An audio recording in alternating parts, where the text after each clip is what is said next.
Okay, so Simon, thanks a million for your kind words. Definitely, I feel like a part of the family in Northern Ireland. 10 years of working together. As I said this morning, really, if we look at it, if we think about it, really, iCoachKids, in a way, was born in Northern Ireland in the original work that we did there 10 years ago. And it's been non-stop since there. I just wanted to thank everybody for making time to be here today. I think it's just incredible that we've got people that are prepared to give up their evening to just try and pick up something that is going to help them do a better job coaching, and that can do that just for the kids. Simon forgot to mention one thing, that I'm also a coach, okay, like yourselves, and I'm in the trenches like you are. So as I go through the presentation, I'm going to be telling you things that, one, you may know already, two, are very easy to say, but not so easy to do sometimes. And like I say, I'm going to be telling you things that sometimes I struggle with when I have to do those things in my own coaching. So please don't think that I'm telling you what to do or how to do it. I'm just bringing to your attention some things that I think are important, based both on the research evidence that we have, but also my personal experience. And really what I'm going to ask you to do is to make an effort as we go through the content. And I'm going to throw quite a few ideas at you, okay? But that you make an effort to constantly try to put all the content that I'm going to give you into perspective of your current coaching role and your current context. Because then at that point, you might decide one or two things. You might decide that this doesn't apply to you, that idea that I give you at that point doesn't apply to you, or you might decide that actually you may want to give it a try, or that this might be something that you could maybe get better at, or that you are very good at already and you want to share with someone else at your club or in your context, okay? So, and the final thing is that I'm going to speak to you a lot, okay? I'm going to try not to speak at you too much, and I'm also going to ask you to, every so often, I'm going to ask you to do something for me, okay? To share something using the chat function, or to do some silly exercises or something to keep us going and to keep us fresh, okay? So by all means, engage with those if you don't mind, and let's crack on. We're going to start with a question, okay? And I want you to, let me see if I can. Okay, wait me a second. Make sure that I've got the right. There we go. Okay. So that's the first question, and I want you to go on the chat and answer that question. Is a sport good for children? And you can say yes, no, or you can make a small sentence. But I want you to really have a go at answering that question in the next 30 seconds.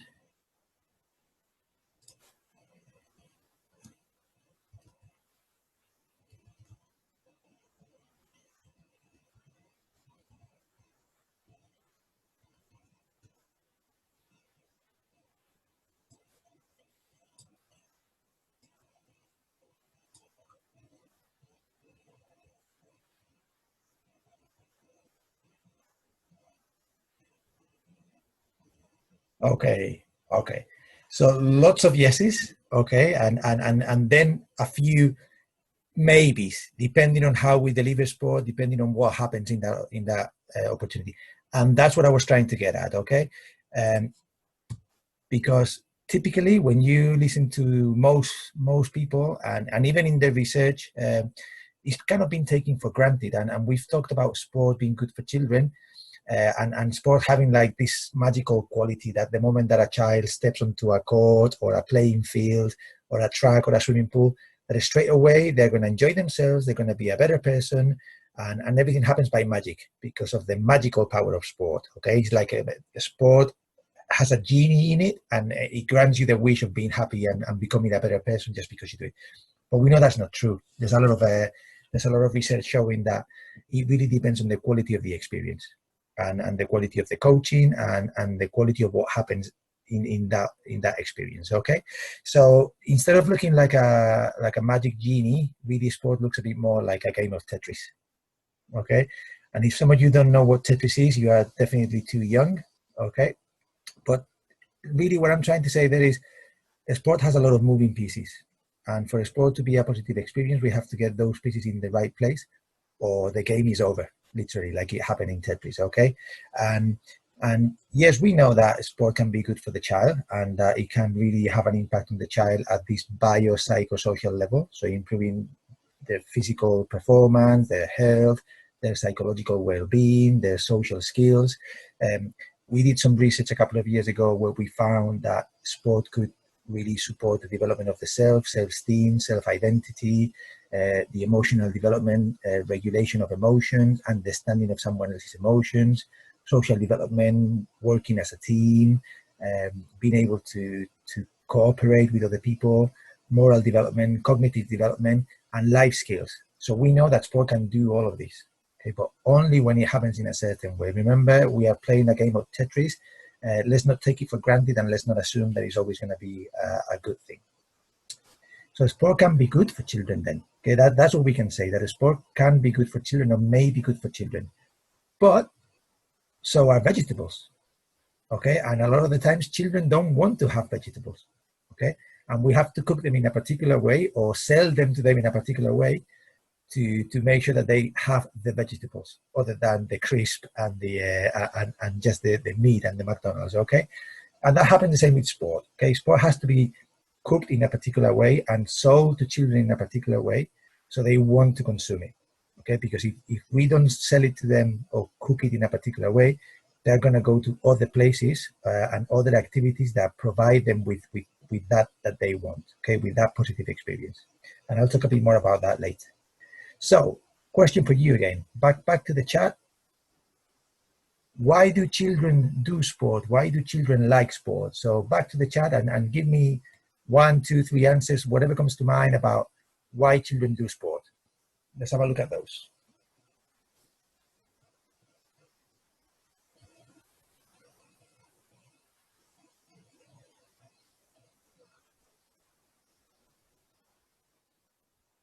Okay, so fun with other kids, making friends, be with friends, challenging. When it's challenging, they like it. Spending time with others, enjoyment, learning something, keep them coming. Okay, so pretty much everybody's settling on the same things, okay? And that's exactly what we find in the research as well. So when we look at the research, we see there's a few things, okay, but we see 3 main things that all of them came on the chat box. First, to have fun. Children enjoy the physical activity if we present it to them in the right way. Children want to do activity. It has to be fun because they like fun, okay, they enjoy fun. They enjoy being with friends and making friends through sport. So they want to be doing sport with their friends that are already their friends, but also they want to make new friends in sport. And finally, as you mentioned, they want to learn something, and they want to feel good doing it. They want to feel like they can do something. They want to feel competent. All right. So now the reverse of that coin. Back to the chat box and tell me why children quit sport. In your opinion, why do they quit?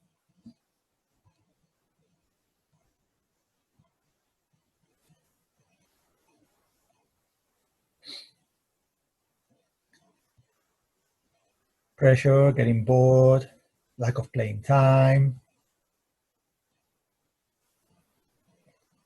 not feeling successful, not feeling capable, pressure, a lot of pressure.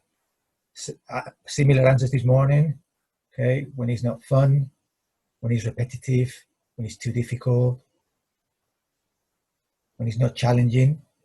Okay, being forced to do it. Okay, so let's see what we know from the research. Okay. All right. So why do they quit sport?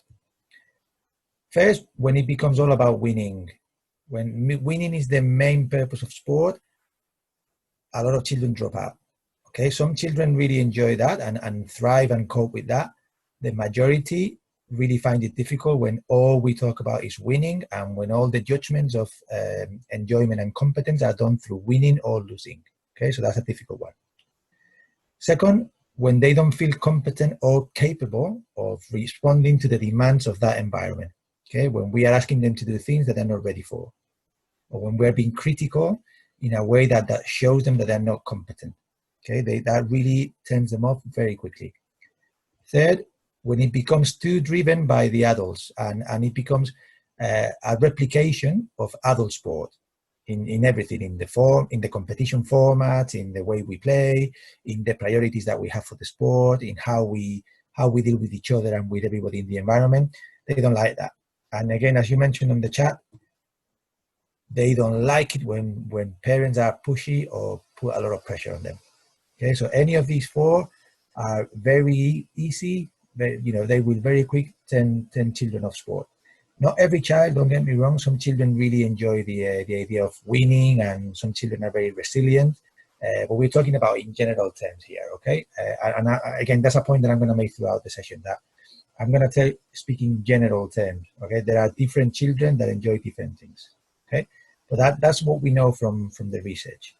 Now that we know that sport can be good, we know why children like sport, but we also know why they drop out. Let's look at the general picture of sport and see what are the, let's add a little bit of context. What's happening in youth sport at the moment? What are the issues in youth sport? Well, so we've got issues coming from two sides. First one is the idea of inactivity. So we've got loads of children that are not active enough, and we know that. There's plenty of research to show that children are not active enough. And we tend to blame it on the PlayStation, okay? And I've got two children in PlayStation age. One is 9 and the other is 14. The 9-year-old is obsessed with it. He loves sport, okay? But he's very happy. If I don't say anything to him, he would happily spend 24 hours playing on the PlayStation, okay? And we can't blame them for that, okay? Because at their age, what PlayStation gives them, or any sort of video game or TV or YouTube, is a constant hit of dopamine, okay? A neurotransmitter that is produced when we experience pleasure, okay? And the video game designers know that. So they're constantly finding ways for the kids to experience pleasure through winning, through improvement, through the colors, through interacting with their friends online. So the video games are designed to hook you, and they do an amazing job. Now, I personally feel that instead of criticizing video game designers or vilifying the children themselves for not wanting to go outside, we need to do two things. We need to encourage children to do other things, okay, and set limits to what they can do online. But also we need to learn from those principles of game design to apply those to our sport environments. It's very difficult because we don't have the resources and the knowledge and the money that these people have to create those experiences. But that's what we need to aim for. And we'll come back to this later on. We have to create sport or some kind of children and youth sport that feels much more like an experience that hooks them the same way that these things do. The other problem there as well is the idea of, we complain, it's a bit of a paradox, okay? We complain about children not going out too much, but then when they go out, we add it. Don't let them go out too much because it's dangerous outside. Or when they go out, we don't let them do the kind of things that we used to do when we were growing up, okay? And we are a bit overprotective. So we've got these two things going on. And then on the other extreme, we've got the children that from a very early age are coached to be superstars, okay? And they don't have any time for themselves. It's all about the sport, early specialization, and just training 25 hours a week from age 7, okay? We have that other side of things. Or the parents that are really, that already have mapped out the sporting career for their kids. Okay? And that's very much encouraged by the current system that we have in most countries all over the world, okay? And it's that pyramid system where youth sport is a pyramid, the talent pyramid, we've called it, okay? Where quite a few children will start playing sport at some point, but then only a few will continue because we constantly raise the demands of what we ask of them, but also because there is some poor practice going on around coaching. And only a few of them will make it to the top, okay, and become professional athletes. And the system is not designed to account for the other ones that drop out. In fact, it's designed to select the ones that make it. The system is designed for the 1% that make it. And we know it's not even 1%, okay? It's just a figure. So as Tom Hanks would say in Apollo 13, Houston, we have a problem, okay? If we carry on like this, we're going to end up losing loads of kids, and it's happening already. And in many countries, participation figures are down year on year. And we're actually currently doing a study on dropout rates across multiple European countries and sports. So we will have those results hopefully later this year. But, okay, it's a big problem. And it's what we call a wicked problem, a complex problem, okay? Difficult to solve because you have to use different solutions. There isn't a single solution to fix this, okay? But we can always think about where to start. So question to you, back to the chat. If we want to fix this problem, or we want to start fixing this problem, where would you start? Okay, so over to you. See what you say on the chat. Where would you start? Something short and snappy, okay, on the chat. Where would you start? So creating fun environments, educating the adults, more praise, letting the children lead, bringing back fun, removing competition. Lots of ideas there. Make it fun, pitch it to the right level, find what they like, ask them. Lots of really good ideas there. Okay, so as it happens, last weekend I was watching The Wizard of Oz with my youngest, with the 9-year-old. I managed to get him to turn the PlayStation off so we could watch a movie. We didn't go outside. And this is what Glinda, the good witch, says to Dorothy. When Dorothy is saying, "How do I get to see the wizard?" And she says, "Well, you have to always start at the beginning, and all you do is follow the yellow brick road." So if we are trying to fix the problem of youth sport, what is the beginning? Okay, and what is the yellow brick road? And for me, that's really clear. The beginning is that we need to understand that children are not mini adults. That no matter how we dress them up with really fancy gear and how well they play, because that's another thing, that sometimes they're so good that they look like adults, they're not mini adults. Okay, and we have to stop imposing adult views of sport onto them. Okay, we can. That's the worst thing that we can do. We have to really make an effort to remove the adult glasses, okay, and really try and look at at sport through the eyes of the child. I actually do an exercise sometimes with parents and other coaches and players, where I actually get them to go on their knees. I coach basketball, so on the basketball court, I'll get people to go on their knees so they can see the court now from the perspective of someone that is 1.5 feet smaller than they are, or even smaller. Okay, and that in itself it gives you perspective. Okay, because in the end, and I'm going to give you some of these coaching hacks as we go through the session. In the end, what we want is to make the sport fit the child, and not the child fit the sport. Okay. I'm going to give you more coaching hacks as we go through today. But to me, if you take one thing away today, and if you want to convince people, this is a really good catchphrase to use. Okay, make the sport fit the child, not the child fit the sport. Now, what are the implications for the coach? Okay, if we're going to make the sport fit the child, there are some implications for the coach. We need to become environmental architects.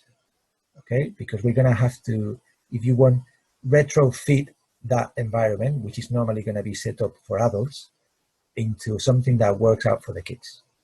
Okay, and that's at any level, at the level of the psychological climate that we create, how we teach, the way that the actual physical environment is organized.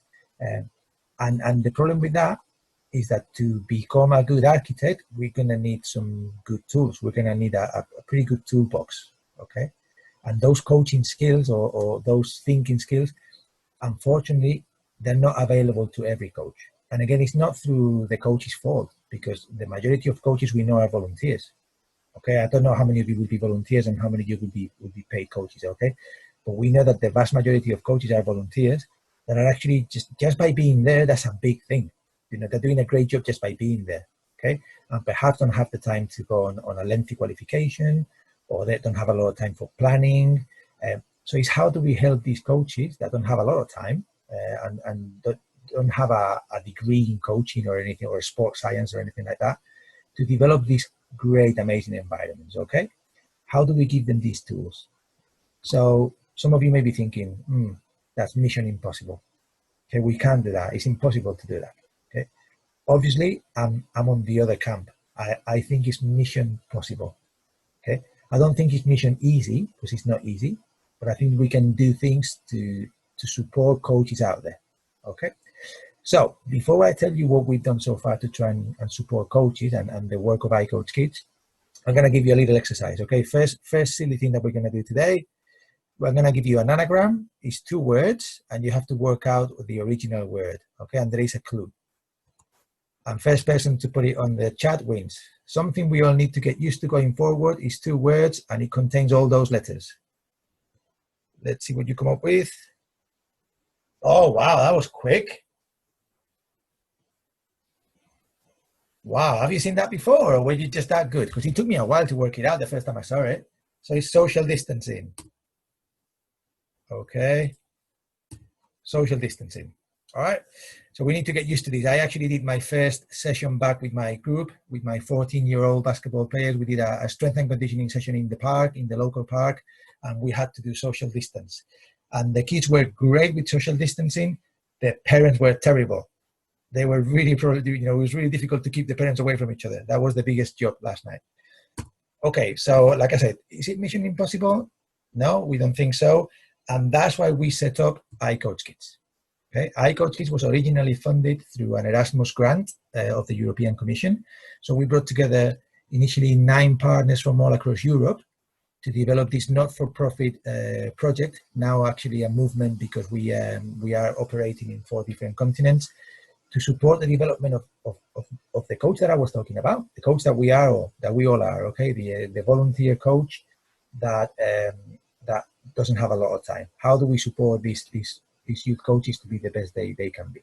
Okay, and the movement is grown, and over the last couple of years we've added a lot of people to the family. This is some of the supporters, but you can see we've got Sport Northern Ireland there. Okay, one of the very early supporters. Great job. And then, more recently we've added some big players. So UEFA has come on board, World Rugby has come on board, FIBA, the International Basketball Federation, now is a full partner, Special Olympics, International Tennis Federation. So it is growing. Okay, now what did we do with to get iCoachKids off the ground? First thing we did, we spent over a year reviewing all the literature, the scientific literature that we could get our hands on, to understand really what good coaching looks like with children, or what good youth sport looks like for children. Okay, so we've got, and you can download this from our website. We have a very, really, really good document. It's a long document, 120 pages, but we actually distilled that into a 15-page document. And moreover, we actually then broke that down into what we call the iCoachKids Pledge. Okay, so we took those 120 pages to 15 pages to then a single page with 10 golden rules for coaching children. Okay, and that took us about a year to do. And I'm going to give you 30 seconds to go on the chat and give me as many of those golden rules as you can think of, because I know you're going to come up with them. Okay, so back to the chat, and let's see how many golden rules you can think of to make sport a positive experience for children. Okay, off you go. So make it fun, that's one. Keeping choices, be inclusive, safe, holistic, child-centered, include the family. Great stuff coming up, guys. Fantastic. Make it challenging, player-centered, make it fair, understand every child, age-appropriate, lots of playtime, progressive, fantastic. Lots of great stuff there, really fantastic. Simon, we need to make sure that we save the chat, okay? And you can then play the chat back to the coaches. There's some great ideas. Okay, so you've done it, all right? Now is the time when I always cry, because it took us 12 months to go through all the papers, and you just did it in 30 seconds, okay? We should have asked you instead of going to the literature. But, okay, we're going to play a little bit of a game, okay? So quiz night. There's 10 golden rules. You've just jotted down some. I'm going to start revealing those 10 golden rules. And with each golden rule, I'm going to give you some coaching hacks, okay, to remember the rule a bit better. And if you got them, then just give yourself a point. Okay, and at the end, Simon has promised me to send you some prosecco or wine over to your house if you win the quiz. Okay, all right. So the first one is being child-centered. Okay, and that was mentioned in the chat, and that's very clear. It is. Okay, so being child-centered is about making sure that whatever we do out there and whatever we plan to do is based on the needs and the wants of the children. Okay, and those are two different things: what they need and what they want. And the balance is how do we combine those two? Okay, and in terms of giving you a couple of coaching hacks for that, if we want to be child-centered, I love this next one, this hack. Okay, focus on building relationships before building skills. All right, to me that's a key thing when you're coaching children. I know we want to go in there and make them better straight away, but the first thing we need to do is to build relationships. To be honest, that doesn't just apply to children; it applies to everybody. Okay. That's the way I try to work with my university students. They come to you at 19 years of age, and you need to build a relationship first before they can listen to you, really. So it's the same for everybody, both relationships before skills. Okay. And another coaching hack: coach the child, not the athlete or the sport. So I'm always I don't always succeed on this, okay? But when someone tells me, what do you coach? I always try to reply that I coach children. I don't coach basketball, okay? I coach children, and basketball is the vehicle. But that really changes the perspective, okay? When we really think that what we do is coach children as opposed to a sport or an athlete, that really makes us be much more child-centered and focus on the person, okay? Great stuff. So in line with this, the second rule is very, very similar, but it's a bit wider than this, okay? Be holistic. And again, that was mentioned in the chat. You came up with that, okay? So the idea is that, as I was saying before, sport can be used just as a vehicle, really. That I always say, for example, if when I send my children to school, I only expect the teachers to teach them maths or biology or whatever it is, that'd be a bad school, right? You send your children to school and you hope that they're going to become better people as well, not only learn to count. So when people send their children to our sessions, we have a responsibility to also contribute to their overall development, right? Because none of them are going to be. It's very unlikely that any of them are going to be a professional sportsman or woman. Okay, so if we can make an impact on the overall personal development, that's great. Okay, so a couple of coaching hacks there. It is only a game, but it can teach them so much. So let's go beyond sport. Now, again, I'm showing you the coaching hacks because they might be useful for you. You might like one of them very much and pin it on your fridge, okay? Or you might use the coaching hacks to then maybe try and convince someone at your club, maybe to show them to the parents, or maybe to show them to another coach or to an assistant coach. But you don't have to take all of them away with you, but hopefully some of them resonate really strongly with you. The rule number 3 also came up on the chat, is to be inclusive. Okay, and by being inclusive, we don't mean just in terms of disability, sport. No, we mean everything. So being inclusive in terms of disability, levels of ability, because in your group you will have, even if all children are able-bodied, you will have different levels of ability. But in terms of gender, in terms of race, in terms of religion. And I know that most of us will look at ourselves and think, oh, I am inclusive already, okay? But I always challenge people and myself to really take a step back and look at your club and your club first, and then you yourself, and think, am I really fully inclusive? Are there any barriers that may stop people from coming into this club? And there's always something that we can do to make the club even more inclusive, or your sessions more inclusive. Okay, so some hacks to try and become more inclusive. First one, if every child is different, equal does not mean fair. Okay, so this idea of treating everybody the same is probably the most unfair thing that we can do. So it's really important that we try to really look for what every child needs, and they don't need to be treated the same. Okay. And second one there, give every child a little bit of attention, or a little bit of your time in every session. Again, this is something that is really easy to forget because we might have 30 kids in a session, okay? And we're rushing around, and we're trying to make sure that, they're learning and they're doing this and they're doing that. but really just, even if it is just to take time to acknowledge them by their name at some point, or giving them a high five. It doesn't even have to be a teaching moment. It's just acknowledging that they are there, and that they know that you know they are there. Okay. Number 4, make it fun and safe. That came through on the chat very strongly. Okay, we want to make it fun and we want to make it safe, because, and I'm going to go straight into the coaching hack. The top priority is that they come back. Okay, we saw it before that one of the biggest motivations is fun. If they are not enjoying it, they're going to drop out. So I always say the only question we should be asking ourselves when we are coaching is, are they going to come back? Okay, if they don't come back, we won't have a chance to teach them anything. So they have to come back.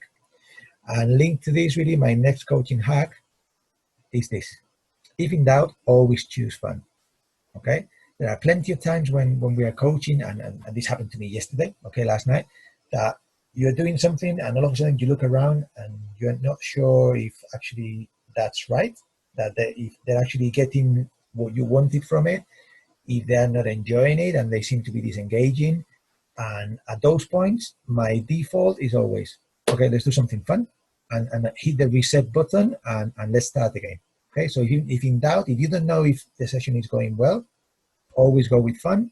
And like I say, I love this analogy of, in my own head, I press the reset button and I start the session again.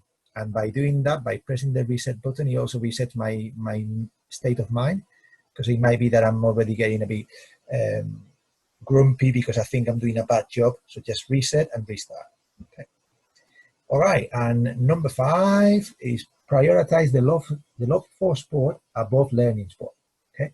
And this is always a bit confusing for coaches. What do you mean? They're there to learn. I know, but we know that actually fun and enjoyment is a primer for learning. We only learn the things that we love and we enjoy. We don't learn things that we don't enjoy, okay? Or it's very painful to learn things that we don't enjoy, okay? So that's why we have to prioritize the love for the sport above learning. If you want, love and enjoyment is a precondition for learning. So spend time planning how you're going to get them to fall in love, okay? Attention drives motivation, and motivation drives learning. Just think about it in that way, those 3 steps. Attention, get their attention, that will motivate them and will allow them to learn. And actually, they become self-driven to learn, okay? I was just saying to Simon before we went live, my 14-year-old is outside playing basketball. We've got a basketball net in the back garden. It's raining in Manchester. He's out there now because he's falling in love with the sport now. I remember thinking 3 years ago, I wanted him to do that, but he wasn't ready for that 3 years ago. He wasn't in love with it yet. We hadn't done enough to make him fall in love with it. Okay. Now he's out there. It's getting dark now in Manchester. It's raining, like always in Manchester, and he's out there playing. Okay. So a couple of coaching hacks. Like I said, don't let learning get in the way of fun. Okay. That's quite powerful to make people understand. And I love this one, okay? If they don't learn the way we teach, we have to teach the way they learn, okay? So we have to change our teaching methodology or teaching style to suit what they need at that particular time. And that might happen multiple times within a session. I know we have a session plan, but we might have to be flexible in changing things up to always try and be on the sweet spot, okay? And that's tough, okay? And that requires a lot of thinking and a lot of experience in doing that, in changing up sessions, okay? And sometimes as coaches, we are very reluctant to change up sessions because it's like a sign of weakness when we change the session, because deep inside we think that we must have planned it wrong, but that's not true. I mean, the kids are live animals, okay? So you have to be just receptive to their frame of mind, really, and their moods, and change things as you go along. All right. So we've seen the first 5 golden rules. Before we go to the next 5, I'm going to play a game. Okay. So using the, have you played? Let me go to the next slide. Okay. Remember, play your cards right, or higher or lower. Okay. I've got a bunch of poker cards here. Okay. And these are big cards. My hands are not small. Okay. These are big cards. And what we're going to do, okay, is I'm gonna take one up, okay, and then you're gonna decide in your own mind, higher or lower, okay, and if the next one, if you get it right, then you count one, and you count how many you get in a row, how many times you get it right. If you happen to get it wrong, stop and restart the count, okay, and at the end on the chat we'll put the biggest score, okay. Does that make sense? So we'll start higher or lower, count your highest score, and when you get it wrong, then reset the count and start again and see which is your biggest streak. All right, I hope that made sense. So we're going to start. The first one, easy one. I set that one up for you. So we're going to go ace is the lowest and the king is the highest, okay? So from ace 1 to king 12 if you want, or whatever it is. All right, so the next one is going to have to be higher, okay? All right, ready? So the next one, oh, it's a 10, okay? Higher or lower? Let's see what the next one is. It was lower, okay? Next one, higher or lower? Higher, okay? It's a queen. Next one, higher or lower? It's an ace, okay? Next one, high or low? It's a jack, okay? Next one, higher or lower? It's a 5, it was lower. Next one, 5s are always difficult, tricky. Higher or lower now, you're gonna have to gamble. It's an 8, okay? Next one, higher or lower? It's a 5. Higher or lower than the 5? It's lower. And the last two cards, higher or lower than the 2? It's higher, it's a 4. And the last one, it's a king. Okay, so give me on the chat and let's see who got the biggest streak, okay? Oh, wow, some professional gamblers we have in the room. 9, it's 9 the highest.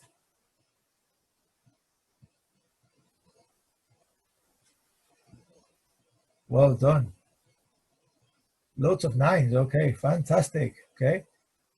Northern Ireland is the new Las Vegas, okay? Well done, everybody, well done. All right, so we're gonna see the next 5 rules, okay? All right, so the next one is focus on foundational skills. And again, this is something that sometimes it is also difficult to understand for, not so much for coaches, but actually for parents a lot of the times, okay? Because what we keep saying is, look, when we're working with young children, even if I'm coaching basketball, or you guys may be coaching football, or hurling, or whatever it is, or rugby, or the tendency is to want to work on the skills of the game, on the sport-specific skills, okay? But we know 2 things, right? That before children can learn the sport-specific skills, they need the foundational movement skills, okay? When they get those, object control, stability, locomotion, you know, we people sometimes talk about the balance, agility, coordination, speed, some strength. They need those, and when they've got those, then the sport-specific skills tend to be picked up a little bit faster and easier. Now, the trick for me is always, don't go away from your sport, but disguise the teaching of these foundational skills through your sport. So both the children and the parents can see that you're doing something that relates to your sport, okay? But let's try and really focus on, can children jump and land properly? Can they twist? Can they work on different planes? Have they got good balance? Can they throw? Can they kick? Can they do different things? Because at the end of the day, they need all those skills. So later in life, they might decide to go and do a different sport. But if all they know is how to play football, or how to play basketball, or how to swim, it's going to be difficult for them to do anything else. Okay? So one coaching hat. This one is a bit long, okay? So bear with me. I'll let you read that one on your own.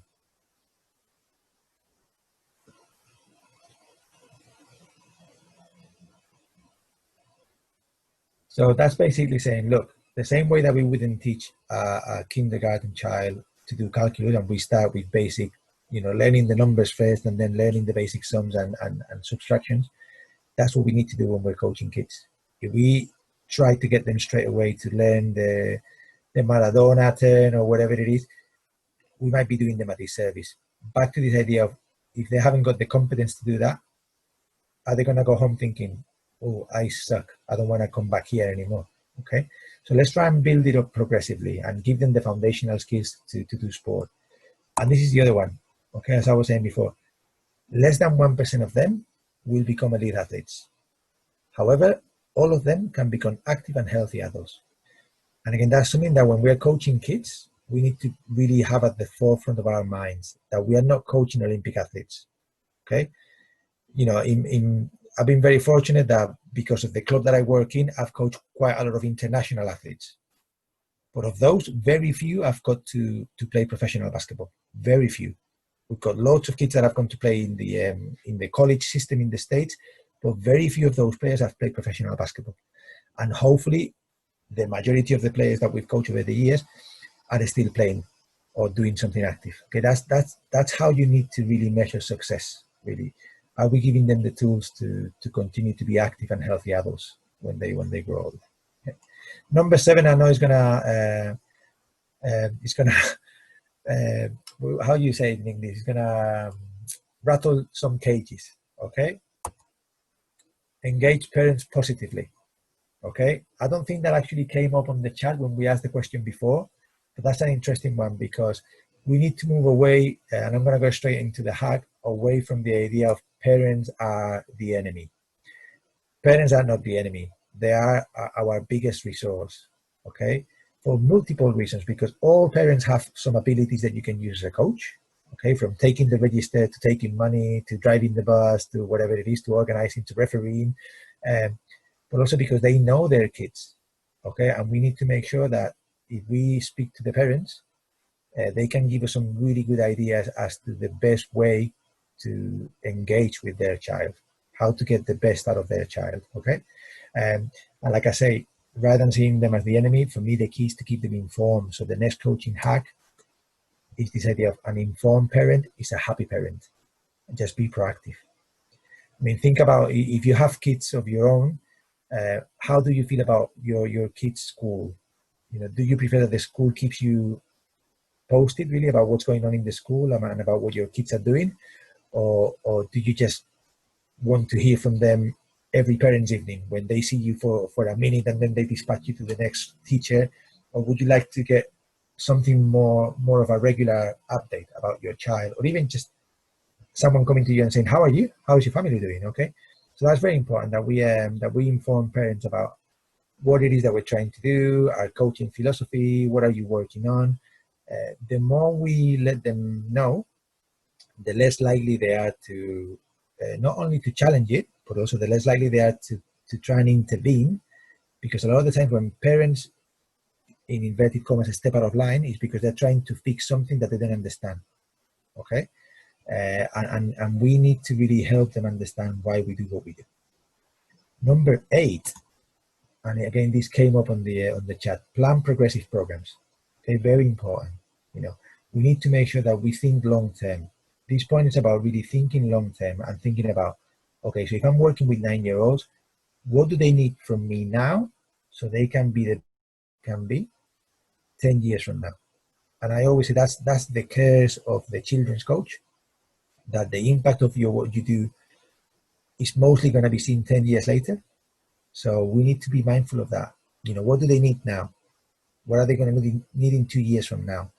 Really focus on what they need from you now. I think sometimes we, and I'm guilty of that, we try to give them too much too quick. Okay, because we feel that by the time that we finish with them, they should be the finished article. But they're only starting. Okay, let's really be progressive. Let's plan progressive programs. And I love the next hack, because I think it really tells the story. If we turn the oven temperature up, it will not bake the cake faster. It will burn it. Okay, for me that's a really important thing. And if you need to convince anybody about the need to really build progressive programs where you really take into account the age and stage of development of the children and their maturation, I think this quote will go a long way. Okay? Because a lot of coaches and parents think that we need to have the temperature up all the time, or otherwise we are not coaching properly. And the next one is similar, the next coaching hack. Child growth and development is like a steam engine. You can't stop it, but you can definitely derail it, okay, by doing the wrong things. So again, let's really take into account child growth and development, and again, what our role is at that particular time in that child's growth and development pathway. Okay. And the next one is not a hack, but it's a picture that I've borrowed from a very good friend, Chris van der Hagen, from the Belgian Football Association, a fantastic coach educator, and he always shows this picture. Okay. And he asks the same question. Okay. Out of these bananas, which one do you think is the best? Okay. And the truth is that it's impossible to say. Okay. Because right now, obviously, the best tasting one now is going to be this one, right? Which is the only one that's right. Okay. But over time, this one here, the greenest one, might be actually the best of the lot.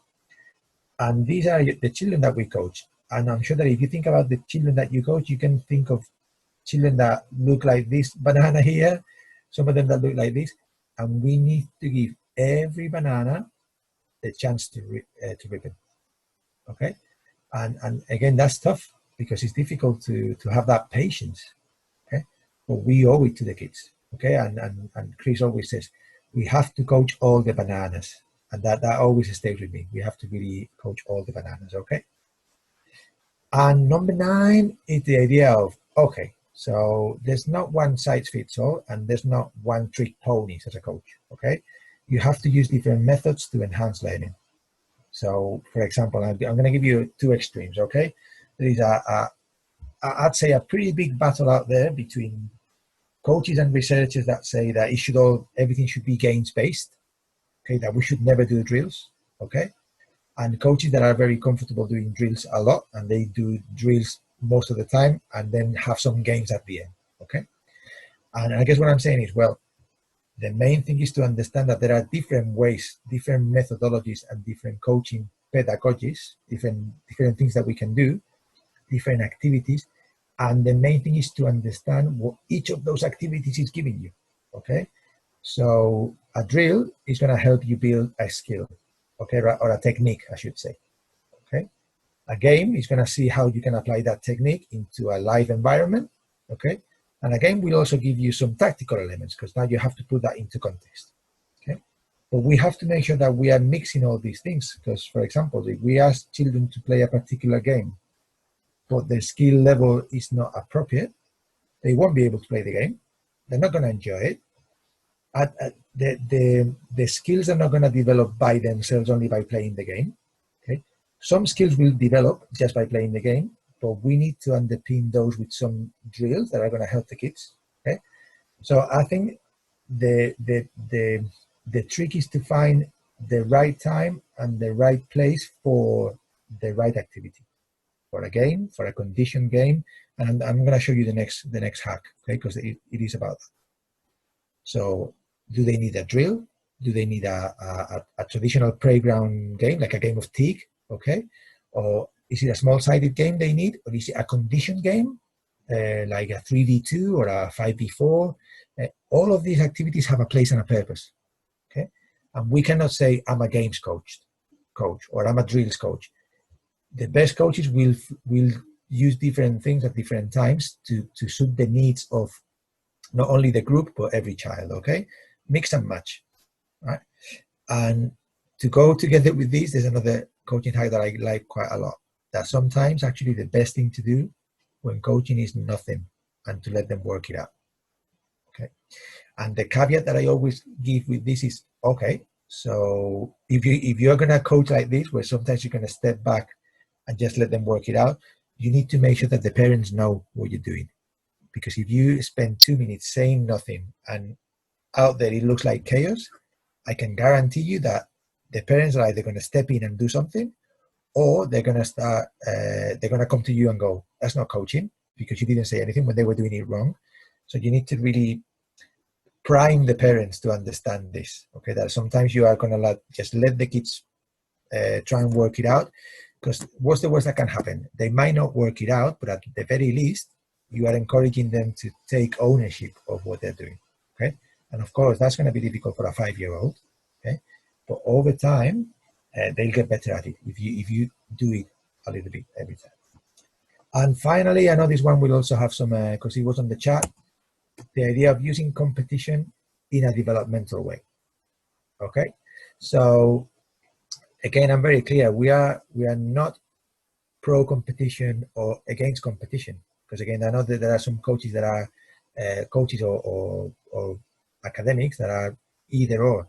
What we say is this, okay, that competition is neither good nor bad by itself. It really depends on how it is organized, presented, and managed. Okay, competition can be quite fun and can be quite developmental, but it has to be organized, presented, and managed in the right way for the age and stage of development of the children. Okay, because let me show you the next one. Many children like to compete, but very few like to be compared. The only ones that like to be compared are the ones that win.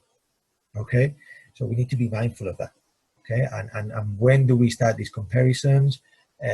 How do we do them? Because children are not stupid. Okay, they go to a game and they lose heavily, they're gonna know. Okay, so just be mindful that we are not against competition by any means. Okay, it's just finding the right ways to compete, and sometimes competition might be just a festival.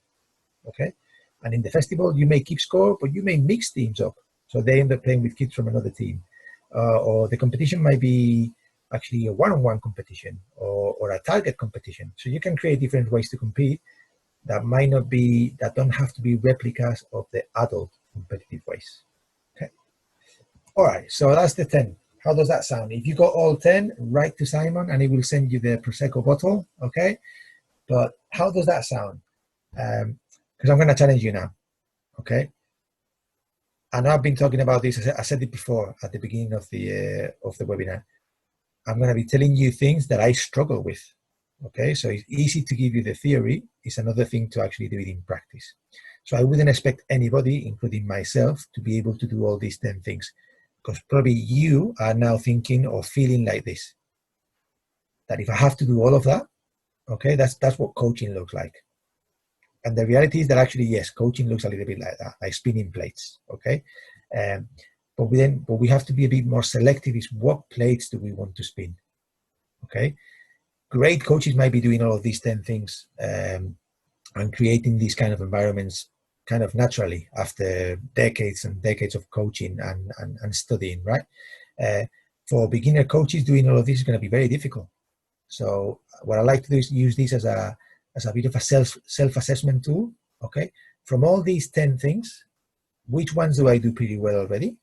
Okay, and which one maybe would be, if I manage to get a bit better at one, which one would it be that would give me the biggest return?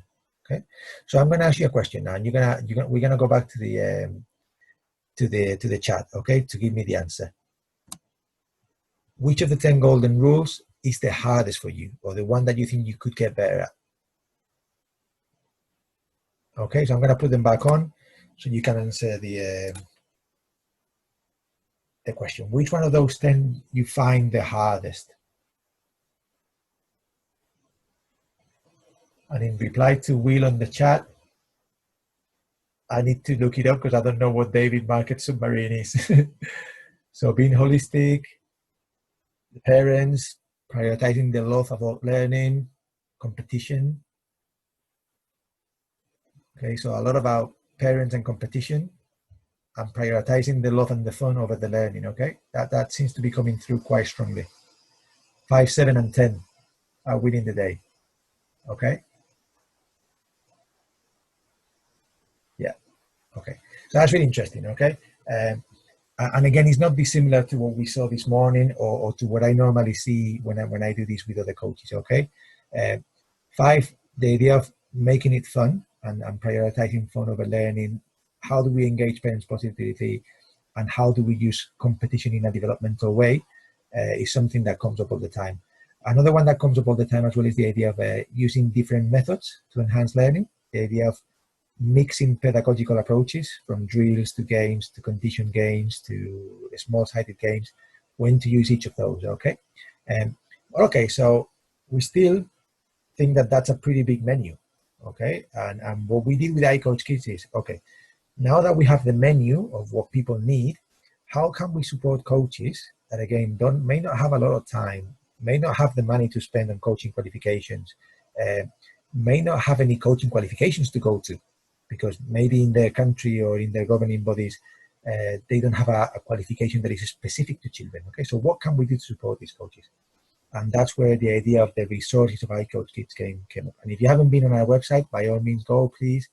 We have a website with over, I think, 200 pieces of information at the moment, blogs, videos, all kinds of things, really. And they're thematically organized: motivation, long-term athletic development, nutrition, all kinds of things in the website, okay? But on top of that, we also have some e-learning. So you can go on our website, click on the e-learning tab, and that will take you to our e-learning courses. Again, feel free to join. And we also have a YouTube channel that contains, if you're not very keen on doing a set course, all the videos, all 110 videos from the e-learning courses are hosted on our YouTube channel. Okay. And by all means, please go on the channel, subscribe, and share with your friends and your colleagues. Now you'll be wondering, this looks all right. This might be quite expensive. Okay. Well, the good news is that iCoachKids is a not-for-profit project, and this is all free. Okay. So the website, the e-learning courses, the videos, everything is free. It's just for you to use. Okay. To use for your own benefit, or for you to use and work with coaches that you know, or for you to share with parents. Okay, it is completely free. It's out there for you to be used. Okay, so let's move on a little bit. Let's show you an example of one of the videos. Okay, just we watch 30 seconds so you get a sense for the content and the quality of the videos. Okay, and hopefully that will encourage you to go on the YouTube channel, or sign up for the courses. Now, there's a question on the chat from Joanne around whether the courses are accredited. They're not accredited because they are coaches that we are out there for a global audience. Okay, so we cannot accredit them in that sense. You get when you complete every course, there are 3 courses. You get a certificate of completion, which means you've gone through all the content, and means you also passed a number of multiple choice tests as you went through, but they don't give you official credits, okay? Because we don't have any jurisdiction in each of the countries, okay? But let's have a quick watch of one of the videos, just 30 seconds.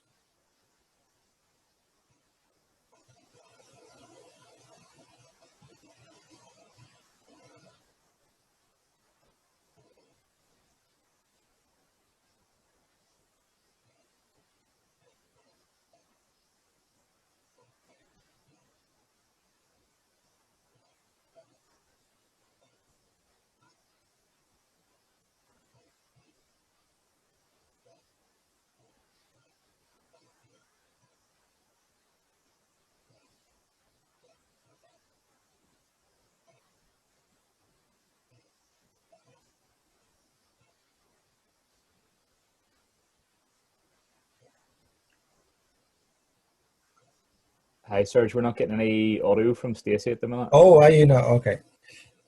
Well, Stacey, just to give you an idea of who Stacey is, Dr. Stacey Emmons, she's actually a strength and conditioning expert, and she's a strength and conditioning coach for the rugby league, the England Rugby League, men and women. And she was talking there about the idea of how do we do strength and conditioning with children, okay? But again, maybe that's even better. You didn't get the audio, so you now have to go on the YouTube channel and experience it by yourself. All right, let's have another bit of a break activity, okay? First person to find on this word search all those things that we have done in lockdown, or that I have definitely done in lockdown. Resent worries, Netflix binge, nap on Zoom, go on webinars, put weight on, learn to knit, clap for the NHS, and stay at home. Go. When you've got them all, go on the chat and put your name and go finished on the chat. Okay.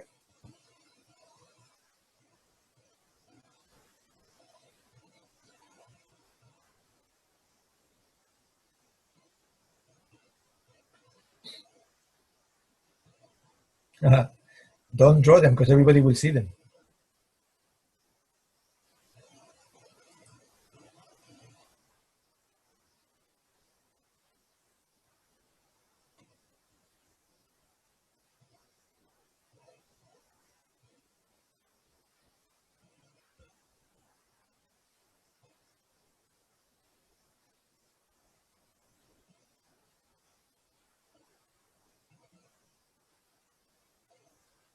I'm going to give you another 15 or 20 seconds.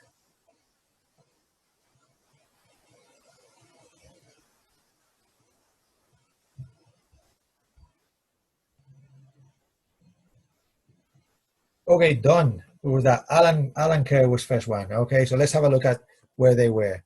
So,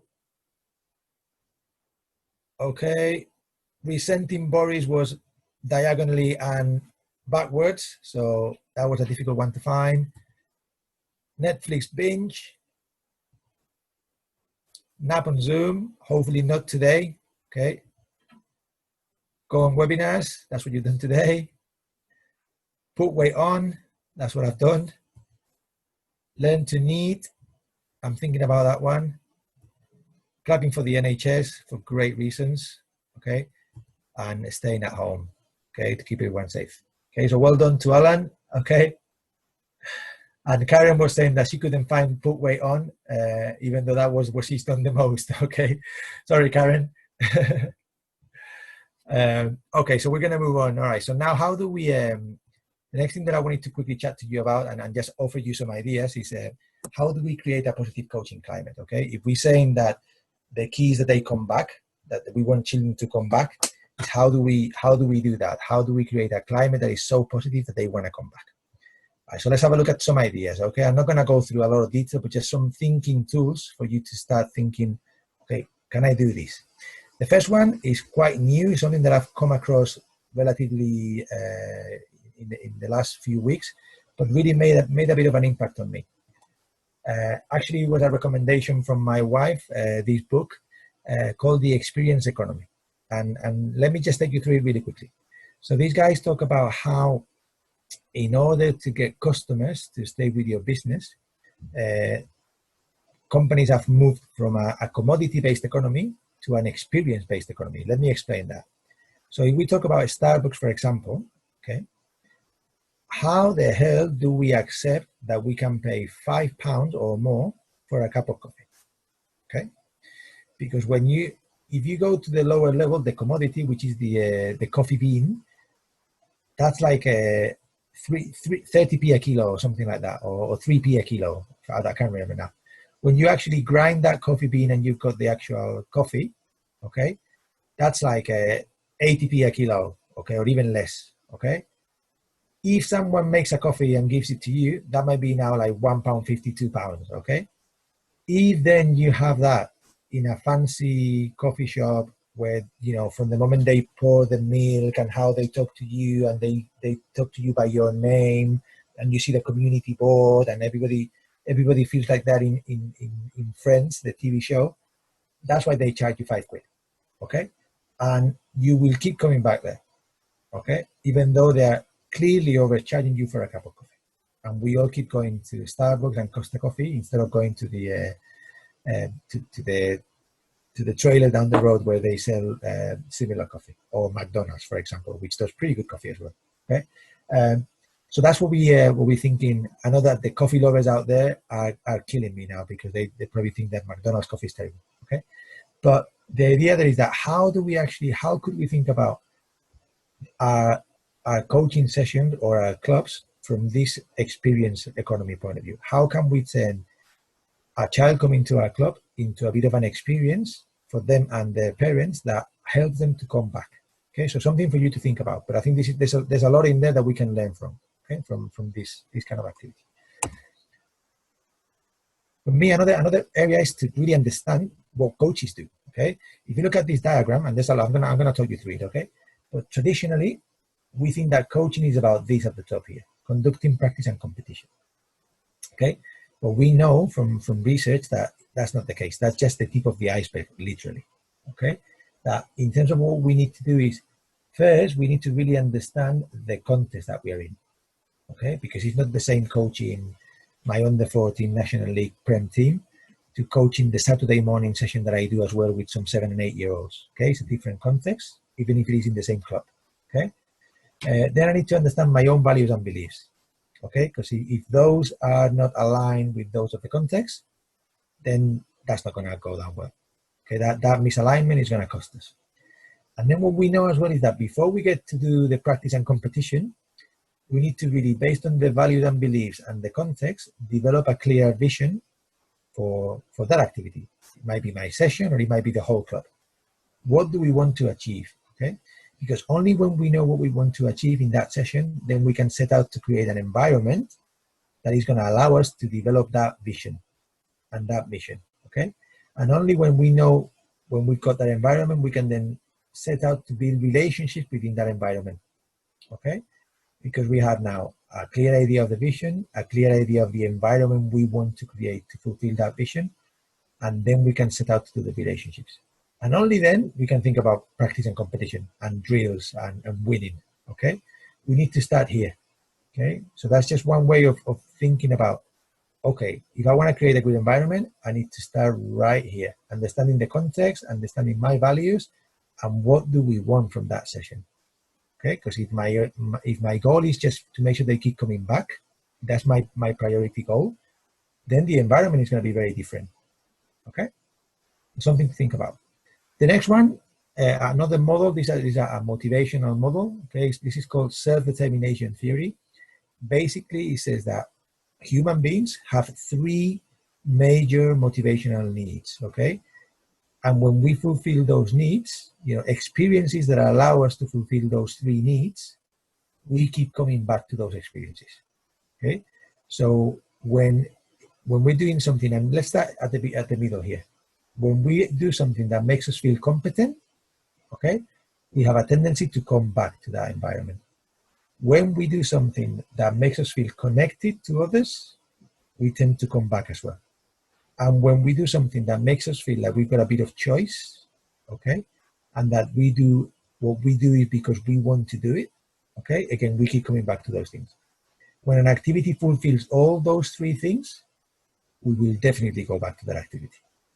Okay, so again, think about how in our coaching we can make sure that we are making them feel competent, that we're making them feel connected, and that we're making them feel autonomous. Now think about it now, in the times of COVID, okay, for me out of these three, the most important thing, and I've been doing for 12 weeks now, 4 online sessions a week with my under 14 boys, okay, the main thing for me has been relatedness, to keep them connected. For me, if I want to make sure that, as it happened yesterday, we had the first session back yesterday. All 14 children turned up, okay, for that first session. My guess is because we did a good job in keeping them connected for the 3 months that we didn't see each other. And we did 4 online sessions, okay? 2 of them were a strength and conditioning session. The other 2 were just connection-based sessions. It was a quiz night on a Friday and another night where we just watched something together. Okay, we watched a YouTube video, or we watched a game, or we watched something together, and that pays off. Okay, and another model that I want to show you is the idea of the mindset model. You may have come across this, the work of Carol Dweck. Okay, she talks about people having one of 2 mindsets. Either, I know this slide is really small, okay, so you might not be able to read the whole thing, but the idea of either a fixed mindset, which means that we believe that intelligence and ability is predetermined, like by genetic, by God-given talent, like as you want, or a growth mindset, okay, which is when we think that actually intelligence and ability can be developed through hard work. Now, most of us will think one way or another, naturally, okay, but with the things that we do as coaches, or the things that the adults or the teachers do and say to people, we can shift someone that has a fixed mindset to a growth mindset by emphasizing, for example, effort, by emphasizing, by helping people understand that practice leads to improvement. Because if you've got a fixed mindset, when you have to practice a lot to get better at something, if you've got a fixed mindset, you tend to give up quickly because you feel it's not worth training, or also because if you have to work hard for something, it makes you feel bad, it makes you look bad because you have to make an effort, where sometimes other people don't have to make an effort and they look effortless. So again, encouraging kids to think about this idea of hard work and persistence leads to improvement, and showing them that improvement, okay? All right, so I'm going to try and give you some improvement there as well. Okay, countdown, 30 seconds, get the stopwatch going. What word can you make with those 9 letters? Oh, God. That was quick. You seen that before? Joanne, that's terrific. Joanne already did it. It's a stopwatch. Okay. Fantastic. Okay. Brilliant. I shouldn't have put the stopwatch there. I thought I was gonna get you with that one. You're too smart. All right. So getting to the end now. What are the keys to doing child-centered coaching? Okay. So if we think, remember that child-centered coaching was the first rule, really the first golden rule. What do we do? So again, I'm going to use another example from business. Netflix. We're all on Netflix, okay? And we all keep coming back to Netflix because it's a very customer-centered business model for many reasons. So first, you can watch Netflix in so many different platforms, okay? So when you go to the kitchen to make a coffee, you are watching it on your phone. When you go to bed, you're watching it on your iPad. When you're at work, you're watching it on your laptop, okay? And just keeping an eye for where your boss is, okay? So they really give it to you in a format that you need it. But also, they are generating content that is very specific to different people, okay? And you can create different profiles. So content for children, for family. Then within that, you can look for action movies. They've got all the content really well sorted out. Then they have artificial intelligence that allows them to suggest content to you that you might enjoy. So they're constantly thinking about what you need, okay, and what you want. Now, can we get coaching to be like that? Can we create coaching that is so child-centered and so focused? And like I was saying before, okay, that we need to, the problem is that we need to be environmental architects, okay? But let's just give you some clues about how do we create those environments, or how do we do activity with children that is going to help, that is going to be like Netflix, that is going to help them keep coming back to that. So first is to make it playful. We've said it many, many times today, okay? The idea of making it fun, okay? But we also said that, we need to make sure that we give them some autonomy and we let them lead and we ask for their opinion. What do you want to work on today? Have you got a game that we can play today? Okay, let them really feel like they own it. Let's empower them a little bit. But at the same time, and this may sound contradictory now, sometimes we need to give them what they need, okay? And we need to be quite forceful sometimes. And again, it's a balance, okay? Don't feel like because sometimes you might be pushing and the children want you to pull, okay? That's fine. As long as on balance we are in the right place, sometimes we have to be relatively pushy and get them to do things that maybe they don't want to do at that point, okay? But the balance is when are we pulling and when are we pushing? When are we giving them what they need and when are we giving them what they want? And can we actually disguise what they need as what they want? Can we be on that sweet spot? Then also we need to give it to them in a way that it means something to them. Okay, and that's why the superheroes are there, okay? Children are into superheroes, into princesses, into dragons, into Fortnite. That's what the video games do. They give them something that is meaningful to them and purposeful. So can we really look at how we deliver it to them to get closer to them, okay? And finally, and we've said this many times today, can we give them something challenging that they can really enjoy, that they can feel competent because they feel that they're getting better, okay? So again, I'm not going to go in too much depth now about this, but I'm just going to show you a model that maybe you've all seen before, but if you haven't, this will change your life, is the idea of the inclusion spectrum. Originally developed to work with children with a disability, but if we want to do activity that is inclusive and challenging for everybody, this is really important, okay? This idea of, can we create activities when I've got a group of children, okay? How do I organize my activity to make sure that all of them get something from it? Okay, and I'm going to take you through this model really quickly. So at the top here is open activity.